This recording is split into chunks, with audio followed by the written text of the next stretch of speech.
How does a merchant overcome scaling in e-commerce? The answer, bring on a 3PL and a marketing partner. Hey, I'm Connor Kalos, content producer here at Debutify.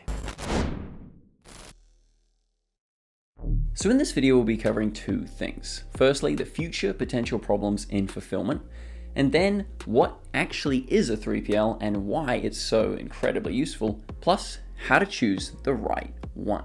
So fulfillment is changing at an extraordinary rate, an extraordinary rate. We have RFIDs, blockchain solutions, and an enormous influx of shoppers that spiked e-commerce more than ever before. It's important as a merchant to understand what is a useful strategy to use to weather the incoming storms.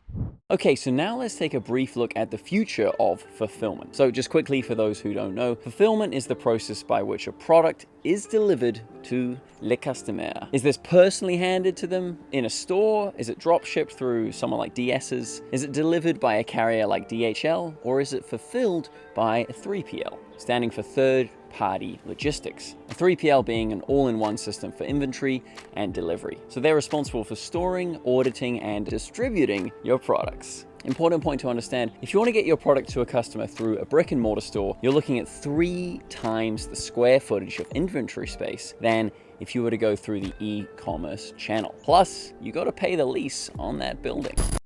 Now that's not to say that e-commerce is flawless. You have to consider the costs of delivering and returning, and many people are going to have products delivered to them, test them, and then return them within 30 days. It's potentially a massive disruption for e-commerce merchants, especially those just starting out, but something that's just going to be part of the game. There's a balance to be struck between the physical supply chain and the technology aspects. For example, Amazon taking over existing infrastructure of what's called the cold chain, in this case buying Whole Foods, and then overlaying technology on that infrastructure, putting in their click and collect outlets in the Whole Foods stores. Then you've got IoT, 5G, and blockchain, which will be able to give merchants and 3PLs so much more scope over the flow of goods and could change the face of real estate forever. In the future, potentially, companies will have predictive models that are so powerful they will be able to bring products so close to the end of the supply chain that they will arrive the day of customer purchase. Products could even arrive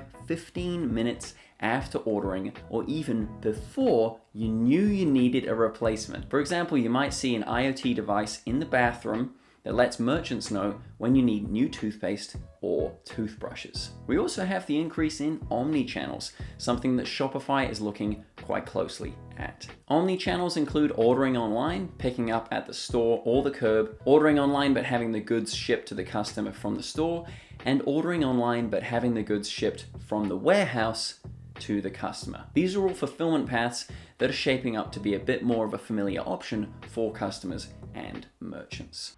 So let's look at the benefits of 3PLs. A 3PL saves you time by packing and shipping your items for you. They can use their buying power to get better, cheaper rates from carriers. They have the ability to ship from different locations instead of just from your house or your office, hold all your inventory and handle operations for you, while they're also experts at shipping and fulfillment. As for the cons, 3PLs don't know your product as well as you do, so you hand over control of inventory management and packaging. The pricing system of 3PLs also might be a bit difficult to understand at first, and of course they have expensive fees. Companies use 3PLs because they reduce current costs, they reduce future costs, and improve customer satisfaction. An experienced 3PL will provide global expertise, reduce risks, and enable startups. So how do you pick a 3PL? Executives who were interviewed by HubSpot said the biggest mistake they made was not doing a thorough needs assessment before hiring a 3PL, which led to many cases, significant costs,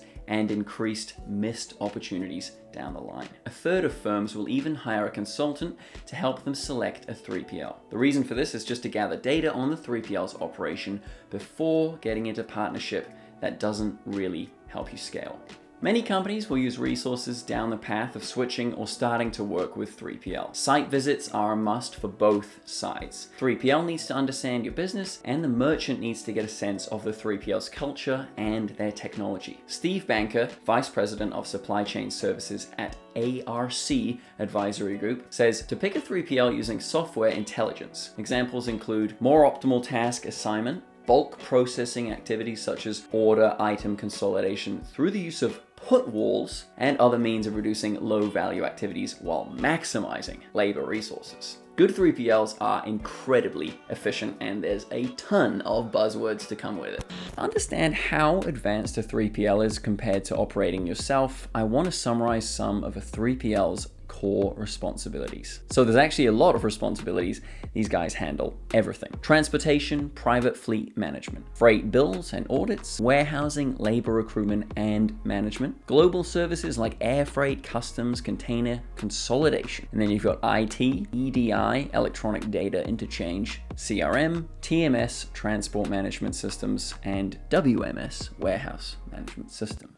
You can see already that this is an enormous series of tasks and novel systems that you as a merchant possibly have no experience with, which is why many e-commerce companies will eventually move to a 3PL. When choosing a 3PL, you must have a clear, outlined schedule. This is going to save you time to bid, vet, and assess the 3PL. So you're going to need a checklist of evaluation criteria, which leads to your 3PL decision. You're going to need an RFI process, a request for information. You're going to need a proposal process, and there are 4 different kinds of these. Request for quote, which is a short-term, non-strategic solution. Request for proposal, when you want to compare 3PLs, this needs to be specific about which of your needs they can meet. Request for proposed solution.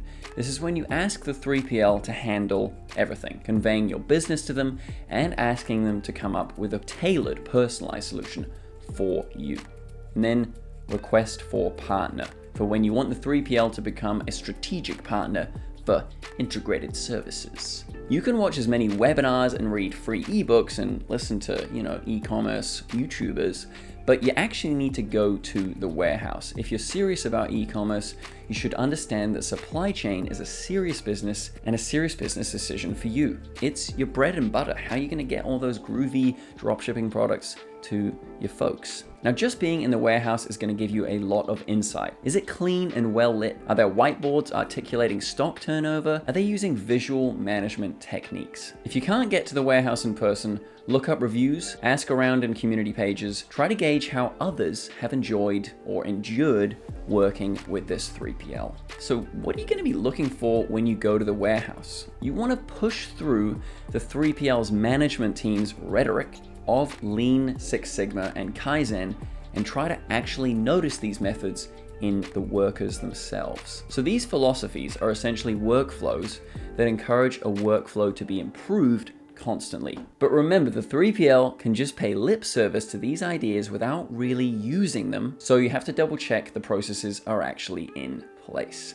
It's kind of like buying anything. If you went to a bike shop and you were talking to a guy selling you a bike, and they were listing off a heap of buzzwords like cassettes and rails and grip and tread, the bike itself probably does include all of these features, but if you don't know what those features are in the bike, then you're completely under the whim of the salesman. So let's define these philosophies.